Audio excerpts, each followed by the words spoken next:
নমস্কার বন্ধুরা, আজকে শুরু করছি দক্ষিণেশ্বরের ঠাকুর শ্রীরামকৃষ্ণ প্রথম পরিচ্ছেদ, অর্থাৎ শ্রী শ্রী রামকৃষ্ণ কথামৃতের প্রথম পরিচ্ছেদ, যেখানে দক্ষিণেশ্বরের ঠাকুর রামকৃষ্ণ সম্বন্ধে বর্ণনা শুরু হচ্ছে। প্রথম যে জিনিসটা নিয়ে পড়ব সেটা হচ্ছে গিয়ে কালীবাড়ি ও উদ্যান। আজ রবিবার, ভক্তদের অবসর হইয়াছে, তাই তাহারা দলে দলে শ্রী শ্রী পরমহংসদেবকে দর্শন করতে দক্ষিণেশ্বরের কালীবাড়িতে আসিতেছেন। সকলেরই অবারিত দ্বার। যিনি আসিতেছেন ঠাকুর তাহারই সহিত কথা কহিতেছেন। সাধু, পরমহংস, হিন্দু, খ্রিস্টান, ব্রহ্মজ্ঞানী, শাক্ত, বৈষ্ণব, পুরুষ, স্ত্রীলোক সকলেই আসিতেছেন। ধন্য রানী রাসমণি, তোমারই স্বীকৃতি বলে এই সুন্দর দেবালয় প্রতিষ্ঠিত হইয়াছে। আবার এই সচল প্রতিমা,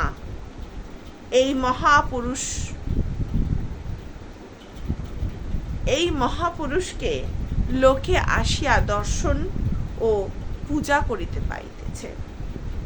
এখানে কথক প্রথমে কালীবাড়ি ও উদ্যানের বর্ণনা দিচ্ছেন এবং সেখানে বলছেন, উনি শুরু করছেন যেদিন থেকে, সেদিন হচ্ছে গিয়ে রবিবার, এবং সেদিনকে ভক্তদের ঢল নেমেছে এবং কারা কারা ঠাকুর শ্রী শ্রী রামকৃষ্ণ পরমহংসদেবের কাছে আসছেন তার একটা বর্ণনা দিয়েছেন। এবার দেখি কি বলছে চাঁদনি ও দ্বাদশ শিব মন্দিরের বর্ণনা। যদি কেউ কালীবাড়িতে মানে দক্ষিণেশ্বর কালী মন্দিরে না গিয়ে থাকে, তারাও বোধহয় এই পুরো লেখাটা পড়লে পরে বা শুনলে পরে বুঝতে পারবেন যে পুরো ছবির মতন আঁকা রয়েছে কথা দিয়ে। তো সেরকমই চাঁদনি ও দ্বাদশ শিব মন্দিরের বর্ণনা কথক এখানে যেমনভাবে বলেছেন সেটা পাঠ করে আপনাদের শোনাচ্ছি। কালীবাড়িটি কলিকাতা হইতে 2.5 ক্রোশ উত্তরে হইবে, ঠিক গঙ্গার উপরে। নৌকা হইতে নামিয়া সুবিস্তীর্ণ সোপান বলি দিয়া পূর্বাশ্ব হইয়া উঠিয়া কালীবাড়িতে প্রবেশ করিতে হয়। এই ঘাটে পরমহংসদেব স্নান করিতেন। সোপানের পরেই চাঁদনি, সেখানে ঠাকুরবাড়ির চৌকিদাররা থাকে। তাহাদের খাটিয়া, আম কাঠের সিন্দুক, 2-1টা লোটা সেই চাঁদনিতে মাঝে মাঝে পড়িয়া আছে। পাড়ার বাবুরা যখন গঙ্গা স্নান করিতে আসেন, কেহ কেহ সেই চাঁদনিতে বসিয়া খোশ গল্প করিতে করিতে তেল মাখেন। যে সকল সাধু, ফকির, বৈষ্ণব, বৈষ্ণবী অতিথিশালায় প্রসাদ পাইবেন বলিয়া আসেন, তাহারাও কেহ কেহ ভোগের ঘণ্টা পর্যন্ত এই চাঁদনিতে অপেক্ষা করেন। কখনো কখনো দেখা যায় গৈরিক বস্ত্রধারিণী ভৈরবী ত্রিশূল হস্তে এই স্থানে বসিয়া আছেন। তিনিও সময় হলে অতিথিশালায় যাইবেন। চাঁদনিটি দ্বাদশ শিব মন্দিরের ঠিক মধ্যবর্তী। তন্মধ্যে 6টি মন্দির চাঁদনির ঠিক উত্তরে আর 6টি চাঁদনিটির ঠিক দক্ষিণে। নৌকাযাত্রীরা এই দ্বাদশ মন্দির দূর হইতে দেখিয়া বলে থাকে, ওই রাসমণির ঠাকুর বাড়ি। কি সুন্দর বর্ণনা! যারা গেছেন তারা আরো ভালো উপলব্ধি করতে পারবেন যে এই বর্ণনাটা কি সুন্দর বর্ণনা দেওয়া।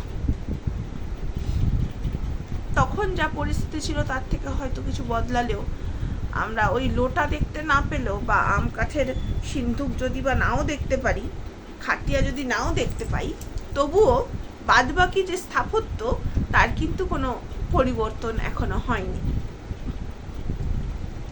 এবার হচ্ছে গিয়ে পাকা উঠান ও বিষ্ণুঘর। চাঁদনি ও দ্বাদশ মন্দিরের পূর্ববর্তী ইষ্টক নির্মিত পাকা উঠান। উঠানের মাঝখানে সারি সারি দুইটি মন্দির। উত্তর দিকে রাধাকান্তের মন্দির, তার ঠিক দক্ষিণে মা কালীর মন্দির। রাধাকান্তের মন্দিরে শ্রী শ্রী রাধাকৃষ্ণ বিগ্রহ পশ্চিমাস্য। সিঁড়ি দিয়া মন্দিরে উঠিতে হয়। মন্দিরতল মর্মর প্রস্তরাবৃত।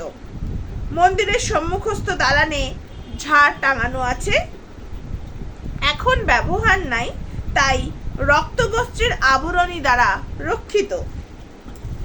একটি দারোয়ান পাহারা দিতেছে। অপরাহ্নের পশ্চিমের রৌদ্রে পাছে ঠাকুরের কষ্ট হয়, তাই ক্যাম্বেসের পর্দার বন্দোবস্ত আছে। দালানের সারি সারি খিলানের ফুকর উহাদের দ্বারা আবৃত হয়। দালানের দক্ষিণ পূর্ব কোণে একটি গঙ্গা জলের জালা। মন্দিরের চৌকাঠের নিকট একটি পাত্রে চরণামৃত। ভক্তেরা আসিয়া ঠাকুর প্রণাম করিয়া ওই চরণামৃত লইবেন। মন্দির মধ্যে সিংহাসনারূঢ় শ্রী শ্রী রাধাকৃষ্ণ বিগ্রহ। শ্রী রামকৃষ্ণ এই মন্দিরে পূজারীর কার্যে প্রথম ব্রতী হন 1857 থেকে 1858 খ্রিস্টাব্দের মধ্যে। আজ এই পর্যন্তই থাকলো। পরবর্তী দিন আবার বাদবাকি অংশটুকু পড়া হবে। নমস্কার।